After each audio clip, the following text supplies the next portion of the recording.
రాజు గారు ఇప్పుడు ఒకటి జగన్మోహన్ రెడ్డికి ఈయనకి రాష్ట్ర ప్రజల సంక్షేమం గురించి, రాష్ట్ర అభివృద్ధి గురించి, అదేవిధంగా రాష్ట్రం యొక్క ఆర్థిక పరిస్థితుల గురించి ఈయనకి అనవసరం.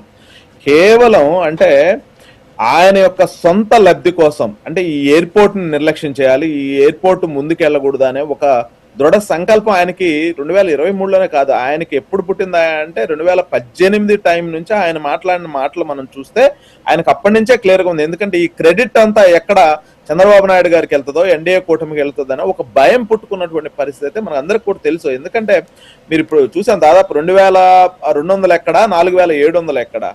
కొంచెమైనా ఈ వైసీపీ వాళ్ళకి ఇప్పటికైనా వాళ్ళకి ఒక బుద్ధి రావాలి. వీటన్నిటితో పాటు ఇంకా జగన్మోహన్ రెడ్డి గారు ఇంకా అడిషనల్ గా చేసింది ఏంటి, 2700 ఎకరాలు అంటే వాళ్ళు 2200 ఎకరాలకే దాన్ని స్టిక్ ఆన్ చేసినటువంటి పరిస్థితి. ఈరోజు ఈ ప్రభుత్వం ఏదైతే మన ఎన్డీఏ ప్రభుత్వంలో రకరకాలుగా అంటే కార్గో తీసుకొస్తాం, కార్గో టెర్మినల్ ఒకటి నిర్మిస్తున్నాం, ఎంఆర్ఓకి సంబంధించిన అంటే maintenance, repair and over heat ఒకటి వచ్చేసింది, అదేవిధంగా లాజిస్టిక్స్ సంబంధించినటువంటి పార్కులు, అదేవిధంగా హాస్పిటాలిటీ, అదేవిధంగా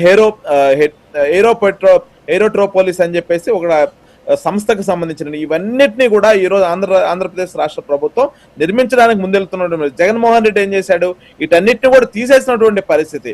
వీటి వల్ల యువత ఏమయ్యారు, యువత అందరూ కూడా ఉద్యోగ అవకాశాలు లేక, అదేవిధంగా అక్కడికి పెట్టుబడులు రానటువంటి పరిస్థితిలో యువత అందరూ కూడా ఎంతో ఇబ్బంది పడినటువంటి పరిస్థితి.